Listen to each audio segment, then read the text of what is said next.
Ultimatum দিলেন Mujtaba Khamenei.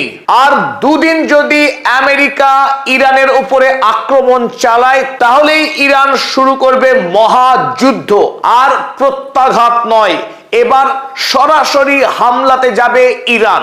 সেই countdown শুরু হয়ে গেছে। এদিকে গত রাতেও আমেরিকা যথারীতি হরমুজ প্রণালীকে ঘিরে শিরিক, জাস্ক, বন্দর আব্বাস এবং বন্দর খামির এলাকায় ব্যাপকভাবে বোমা বর্ষণ করেছে এবং গত রাতেই 3 জন সাধারণ নিরীহ ইরানির মৃত্যু হয়েছে।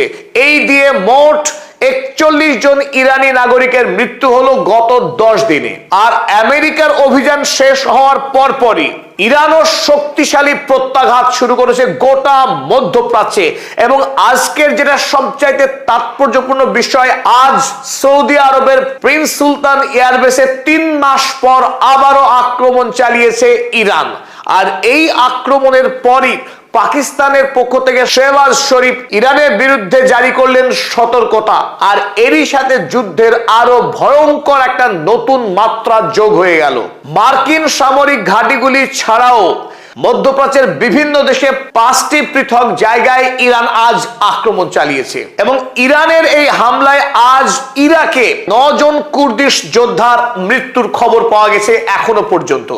আর এরই সাথে একটি কথা বলতে হয়, যে সম্ভাবনা অনেক আশার সঞ্চার করেছিল মুসলিম বিশ্বের রাষ্ট্রগুলো, অর্থাৎ তুরস্ক থেকে পাকিস্তান, সৌদি আরব, মিশর, ইরান, এই সমস্ত রাষ্ট্রগুলো নিয়ে যে একটা শক্তি বলয় তৈরির কাজ হচ্ছিল, সেই কাজ কিন্তু ডোনাল্ড ট্রাম্প নতুন করে যুদ্ধ শুরু করার মধ্য দিয়ে ব্যাপকভাবে ভয় প্রদর্শন করে আবারও ইরানকে মধ্যপ্রাচ্যে একাকী করতে সক্ষম হয়েছে। এই যুদ্ধে ইরানের বিরুদ্ধে আমেরিকাকে প্রত্যক্ষ এবং পরোক্ষভাবে সহযোগিতা করছে মধ্যপ্রাচ্যের প্রায় সবকটি দেশ।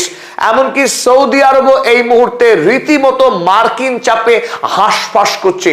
তবে মুসলিম ঐক্য ভেঙে পড়লেও, এমনকি মধ্যপ্রাচ্যে বিচ্ছিন্ন হয়ে পড়লেও, সামরিক শক্তির নিরিখে ইরান ক্রমশ আরো অধিক শক্তিশালী হয়েছে। তাই ইরান এই যুদ্ধে মধ্যপ্রাচ্যের সকল রাষ্ট্রের বিরুদ্ধে একযোগে যুদ্ধ করতে বড় সড় প্রস্তুতি গ্রহণ করেছে।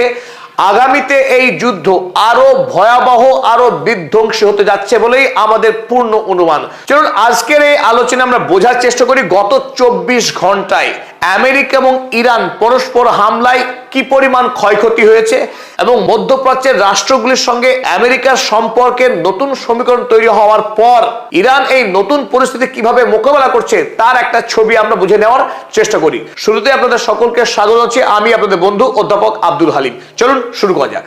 শুরুতেই আমরা দেখে নিই মার্কিন এই দানবীয় সৈন্যরা গতকাল রাতে ইরানের কোন কোন অঞ্চলে আক্রমণ করেছে। প্রথমে আমরা দেখে নেব হরমুজ এলাকা।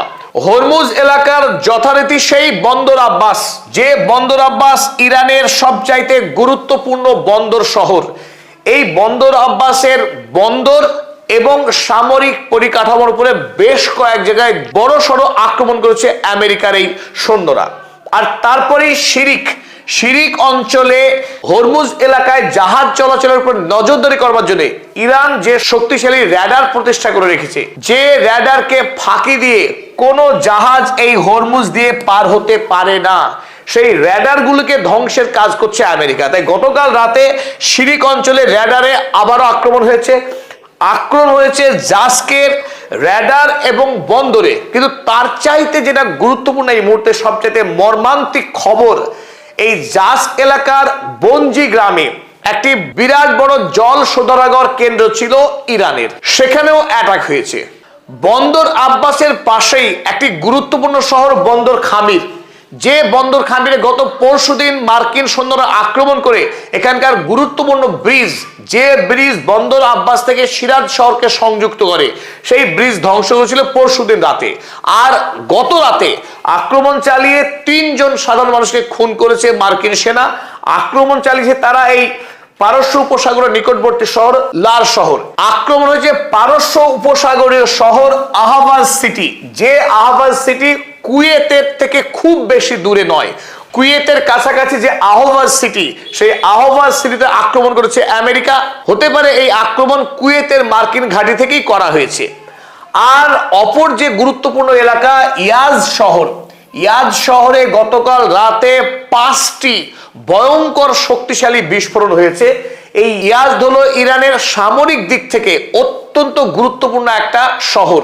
এই শহরের মাটির তলায় আমেরিকার গোয়েন্দারা দাবি করছেন এই ইয়াদ শহরের মাটির তলায় একটা বিরাট বড় শহর রয়েছে, যেখানে প্রচুর পরিমাণে মিসাইল এবং ড্রোনের মজুত রয়েছে। আর এই কারণেই 40 দিনের যখন যুদ্ধ হয়েছিল ইসরায়েল এবং আমেরিকার সাথে, ফেব্রুয়ারি 28 তারিখে যে যুদ্ধ শুরু হয়েছিল, টানা 40 দিন ধরেই এই ইয়াদ শহরে আক্রমণ চালিয়েছিল মার্কিন এবং ইসরায়েলি বাহিনী। লক্ষ্য ছিল ইরানের সামরিক শক্তিকে ধ্বংস করে দেওয়া, ইরানকে পঙ্গু করে দেওয়া। কিন্তু এত আক্রমণের পরও ইরানের ইয়াদ শহরে যে বিপুল পরিমাণের মজুত রয়েছে ড্রোন এবং মিসাইলের, তার বিন্দু মাত্র ক্ষতি করতে পারেনি আমেরিকা। আর এই কারণে প্রতিদিন আমেরিকার আক্রমণের পরপর এখান থেকে মিসাইল হামলা করেছে ইরান। আর সেই গুরুত্বপূর্ণ শহরে গতকাল রাতে মার্কিন সৈন্যরা আবারও আক্রমণ শুরু করলো। যে খবর আজ ইরানের সকল মিডিয়া সারাদিন ধরে কভার করছে তা হলো ইরানের এই বনজি গ্রামে, আপনারা দেখছেন ছবিতে, এই বিশাল বড় যে জল শোধনাগার, যাকে ইংরেজিতে ডিস্যালিনেশন প্ল্যান্ট বলা হয়। ইরান এবং মধ্যপ্রাচ্যের সমস্ত দেশ, এই দেশগুলো পানীয় জলের জন্য নির্ভর করতে হয় সমুদ্রের জল। সমুদ্রের জলে যেহেতু লবণের পরিমাণ অস্বাভাবিক, না সেই জল পান করা যায়, না সেই জল কৃষিকাজে ব্যবহার করা যায়। তাই এই জলকে বৈজ্ঞানিক পদ্ধতিতে অনেক খরচ খরচার মধ্য দিয়ে সেই জলকে বিশেষ পদ্ধতিতে শোধন করে এই জল বিভিন্ন গ্রামে এবং এলাকায় পৌঁছে দেওয়া হয়, আর সেই জল থেকে মানুষ জীবনযাপন করে। ইরানের জাস্ক এলাকার এই বনজি জল শোধনাগার থেকে 20টি গ্রামের মানুষ নির্ভরশীল। আর গত রাতে এই জল শোধনাগার প্ল্যান্টে আমেরিকা আক্রমণ করে একেবারে ধ্বংস করে দিয়েছে। যার ছবি আপনারা দেখছেন, কয়েকটা খন্ড খন্ড ছবি, এই ছবি দেখলে বুঝতে পারবেন যে এই জল শোধনাগারকে এই মুহূর্তে নতুন করে মেরামত করা বেশ সময় সাপেক্ষ ব্যাপার। এবং ইরান যেহেতু পাথুরে এলাকা, এই বিস্তীর্ণ অঞ্চল মরুভূমি এবং পাথুরে এলাকা, এখানে মাটি খনন করে কূপ বসানো অত্যন্ত ব্যয়বহুল এবং সময় সাপেক্ষ, যা সাধারণ গ্রামবাসীর পক্ষে এক কথায় অসম্ভব। তাই 20টি গ্রামের মানুষ এই মুহূর্তে জল শূন্য অবস্থায় বসবাস করতে বাধ্য হচ্ছেন। যদিও ইরান সরকারের পক্ষে জানানো হয়েছে এই গ্রামগুলোকে জল কি করে পৌঁছে দেওয়া যায় তার সব রকম ব্যবস্থা চলছে। আনাদোলু আজান্সি খবরের কাগজে লিখেছে, US strike on water desalination plant left about 10,000 without water. ইরানের এই জল শোধনাগার প্ল্যান্টে মার্কিন হামলার ফলে ইরানের 10,000 মানুষ এই মুহূর্তে জল শূন্যভাবে বেঁচে থাকতে বাধ্য হচ্ছেন। আর মার্কিন হামলার পরপরই ইরানও আজ শুরু করেছিল আরো ভয়ঙ্কর, আরো বিধ্বংসী প্রত্যাঘাত। আর এই প্রত্যাঘাতে ইরান আজ 30টি ভারী মিসাইল ব্যবহার করেছে এবং 90টি ড্রোন ব্যবহার করেছে আজ ইরান। এবং এই প্রত্যাঘাতে আমেরিকা যুক্তরাষ্ট্রের মধ্যপ্রাচ্যে থাকা 7টি সামরিক সেনা ছাউনিতে আক্রমণ করেছে। আক্রমণ করা হয়েছে প্রতিবেশী রাষ্ট্রের আরো গুরুত্বপূর্ণ 5টি টার্গেটে। আর এই 5টি টার্গেটে আক্রমণ করবার পরই যে প্রশ্ন সামনে এসেছে তা হলো মধ্যপ্রাচ্যের রাষ্ট্রগুলিকে আর ইরান আমেরিকার সঙ্গে মোটেই আলাদা চোখে দেখতে চাইছে না। কারণ মধ্যপ্রাচ্যের এই রাষ্ট্রগুলির মধ্যেই গা ঢাকা দিয়ে আছে আমেরিকার 50,000 সেনা। 50,000 মার্কিন সেনাকে এই মুহূর্তে জামায় আদরে রেখেছে মধ্যপ্রাচ্যের এই সমস্ত রাষ্ট্রগুলো, বাহরাইন, কুয়েত, আরব আমিরাতের মতো রাষ্ট্রগুলো। এমনকি এই মধ্যপ্রাচ্যের রাষ্ট্রগুলোই তাদের আকাশ, জল এবং মাটিকে মার্কিন সেনাদেরকে ব্যবহারের অবাধ অনুমতি দিয়ে রেখেছে। আর এই সমস্ত প্রতিবেশী রাষ্ট্রগুলোকে ব্যবহার করেই ইরানের উপর তারা এই নগ্ন আক্রমণ চালাচ্ছে। তাই মার্কিন যুক্তরাষ্ট্রের সঙ্গে কোনোভাবেই ইরান আর মধ্যপ্রাচ্যের এই সমস্ত রাষ্ট্রগুলোকে পৃথক করে দেখতে চাইছে না। আর এই কারণেই আজ মার্কিন সামরিক ঘাঁটির সীমানা ছাড়িয়ে ইরান আক্রমণ করেছে প্রতিবেশী রাষ্ট্রগুলোর গুরুত্বপূর্ণ তৈল শোধনাগার এবং কুয়েতের সরকারি সামরিক ঘাঁটির উপরেও আক্রমণ চালিয়েছে ইরান। চলুন আমরা দেখে নিই কোন কোন টার্গেটে ইরান আক্রমণ করেছে আজ। তবে এরই সাথে আরো একটি গুরুত্বপূর্ণ আপডেট আছে। গতকাল বিকেল নাগাদ আমেরিকার নির্দেশে 2টি জাহাজ গোপনে এই হরমুজ প্রণালী দিয়ে পার হবার চেষ্টা করেছিল। আর তখনই সেই 2টি জাহাজ মারাত্মক বিপদের মুখে পড়ে। ইরান আগেই জানিয়েছিল যে গোটা হরমুজ প্রণালী এই মুহূর্তে কিল জোন। ইরানের নির্দেশ ছাড়া যদি কোনো জাহাজ এই হরমুজ প্রণালী পার হবার চেষ্টা করে, তাদের উপরে ড্রোন হামলা করা হবে, মিসাইল হামলা করা হবে। এক, দ্বিতীয়ত এই জলের তলায় বিভিন্ন জায়গায় অসংখ্য ওয়াটার মাইন, জল বোমা পোতা আছে। কোথায় এই জল বোমা পোতা আছে পৃথিবীর কেউ জানে না, কেবলমাত্র ইরানি IRGC নেভি ছাড়া। তাই গতকাল দুটি জাহাজ যখন পার হওয়ার চেষ্টা করছিল এই হরমুজ প্রণালী ইরানের অনুমতি ছাড়া, তখন এখানে এসে এই মাইন ফেটে গিয়ে বড় সড়ো বিস্ফোরণের সম্মুখীন হয় এবং দুটি জাহাজেই আগুন লেগে যায়। ইরান যে দাবি করেছিল যে আমরা জল মাইন পুঁতেছি, সেটা অনেকে বিশ্বাস করতে চায়নি যে কিছু হবে না, অনায়াসে আমরা হরমুজ পার হয়ে যাব। আর হরমুজ পার হতে গিয়েই যখন দুটি জাহাজ এই বিস্ফোরণের মুখোমুখি হয়, তারপর গোটা পৃথিবীতে নতুন করে ত্রাস সৃষ্টি হয় যে হরমুজ প্রণালী পার হওয়া এখন কোনো জাহাজের পক্ষেই সম্ভব নয়। তাই বিশ্বের বাজারে তেলের দাম শুধু এই খবরে যে দুটি জাহাজ নেভাল মাইনের মুখোমুখি হওয়ার পর গতকাল যখন তেলের দাম ছিল $81 প্রতি ব্যারেলে, সেই তেলের দাম একদিনে এক লাফে বেড়ে হয়ে গেছে $86 প্রতি ব্যারেলে। যে আশঙ্কা করা হচ্ছিল যে বিশ্ববাজারে তেলের দাম আবারও 100 পার হবে, 120 হবে খুব শীঘ্রই, সেই পথেই কিন্তু এগোচ্ছে।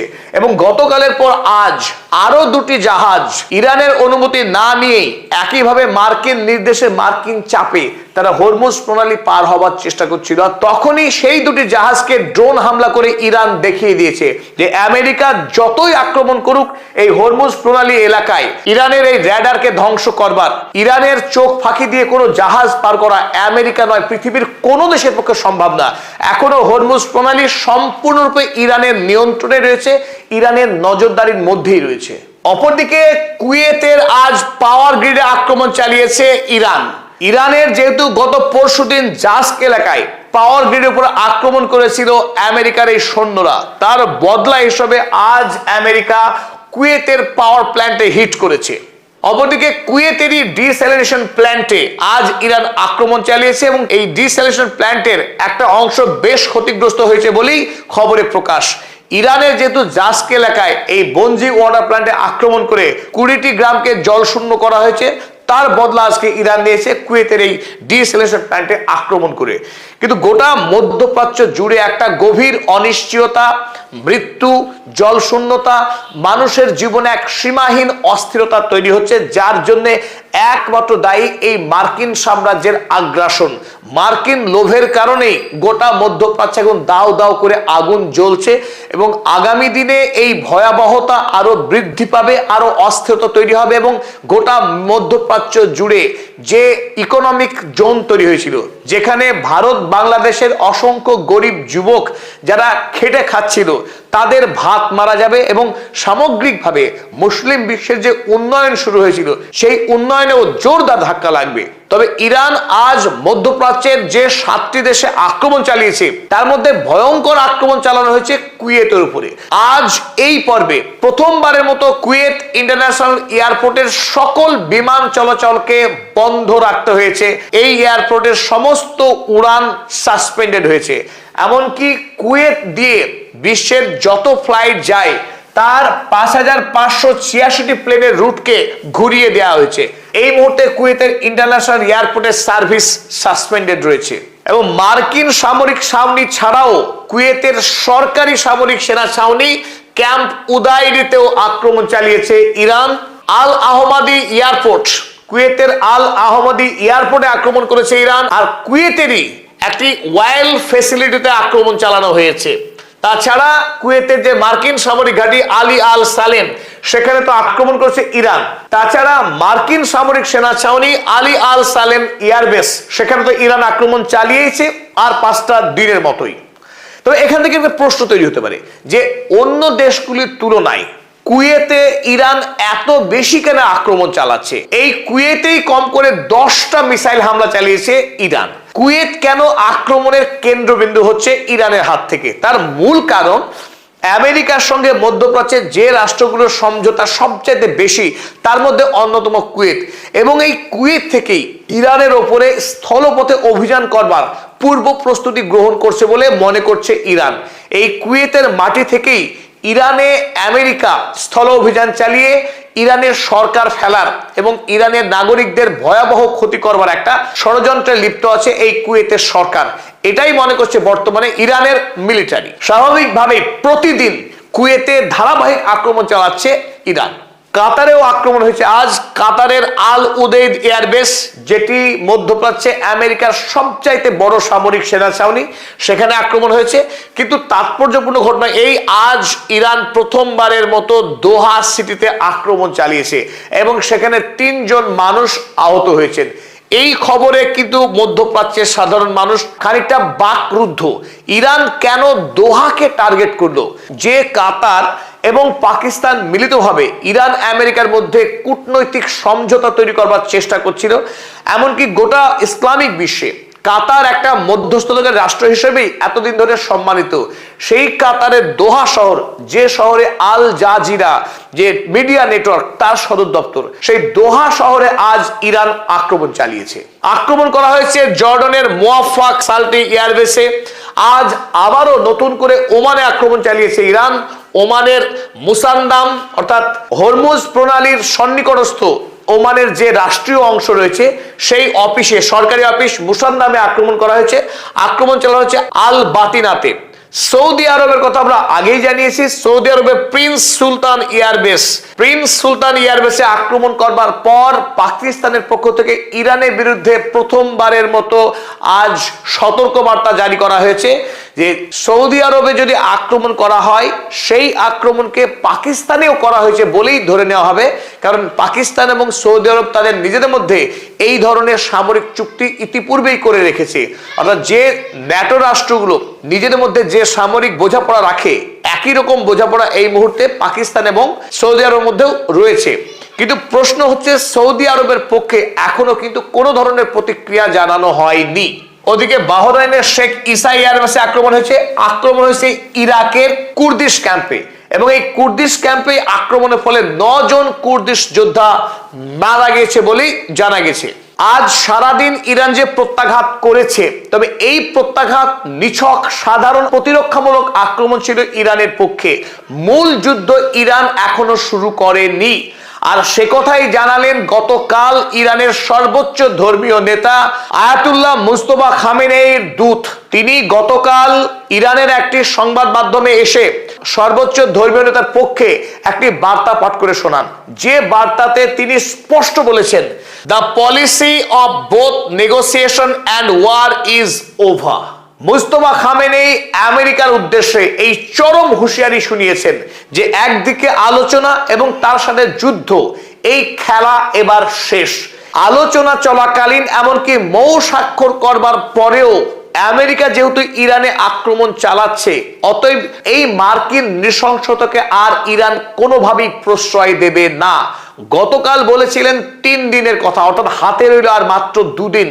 আরো 2 দিন যদি আমেরিকা ইরানের উপরে এইভাবে আক্রমণ চালায়, তাহলে ইরান এবার সরাসরি বৃহত্তর যুদ্ধে যাবে।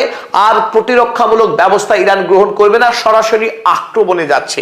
আর ইরানের সর্বোচ্চ ধর্মীয় নেতা যদি কোনো কথা বলে, সেই কথার কোনো রকম নড়চড় হবে না, কারণ এই কথা ডোনাল্ড ট্রাম্পের কথা নয়।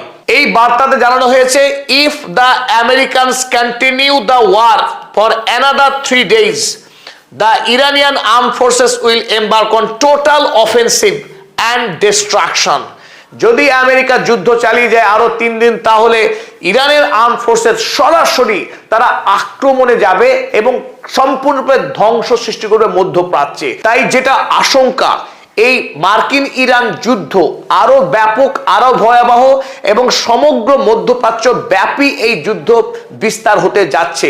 এবং যে আশঙ্কা দিয়ে আমরা শুরু করেছিলাম, মধ্যপ্রাচ্যের রাষ্ট্রগুলির মধ্যে যে কিঞ্চিত বোঝাপড়া তৈরি হচ্ছে বলে আমাদের অনুমান হয়েছিল, এমনকি সারা পৃথিবীর যারা বিশ্লেষক তারাও এই কথা বলছিলেন, কিন্তু সেই সম্ভাবনাকে ডোনাল্ড ট্রাম্প এবং তার ভৃত্য মার্কো রুবিও মিলেই মধ্যপ্রাচ্যে মার্কিন আধিপত্যবাদকে বাঁচিয়ে রাখবার জন্য ডোনাল্ড ট্রাম্প এবং মার্কো রুবিও শেষবারের মতো মরিয়ার চেষ্টা করছে। এবং এরই ফলে আমরা দেখলাম নেটো সম্মেলনে ডোনাল্ড ট্রাম্প এরদোয়ানের ভূয়সী প্রশংসা করলেন এবং তার প্রশংসা এবং তুরস্ককে F-35 ফাইটার জেট বিক্রি করার প্রস্তাবের মধ্য দিয়েই এরদোয়ানকে কবজা করে নিয়েছেন ডোনাল্ড ট্রাম্প। আর এরই মাধ্যমে যে ঐক্য শুরু হচ্ছিল সেই ঐক্য মাঝ মাঠে মারা গেল। ফলে নতুন করে ইরানকে আরো একবার আমেরিকা যুক্তরাষ্ট্রকে এই যুদ্ধে পরাস্ত করার মধ্য দিয়েই নিজেকে একক শক্তি হিসেবে প্রতিষ্ঠিত করতে হবে। তবে ইরান এতদিন ধরে এই মহাযুদ্ধের জন্য প্রস্তুতি নিয়ে এসেছে এবং তারা এই যুদ্ধে লড়ে শহীদ হতে এবং দেশের স্বাধীনতাকে বাঁচাতে বিন্দু মাত্র ভয় পায় না। তাই গোটা বিশ্ব এখন একটা ভয়ঙ্কর যুদ্ধের সামনেই দাঁড়ালো। সকল দর্শক মণ্ডলীকে আমাদের সঙ্গে এতক্ষণ থাকার জন্য আন্তরিক কৃতজ্ঞতা এবং ধন্যবাদ। যারা এখনো আমাদের চ্যানেল সাবস্ক্রাইব করেননি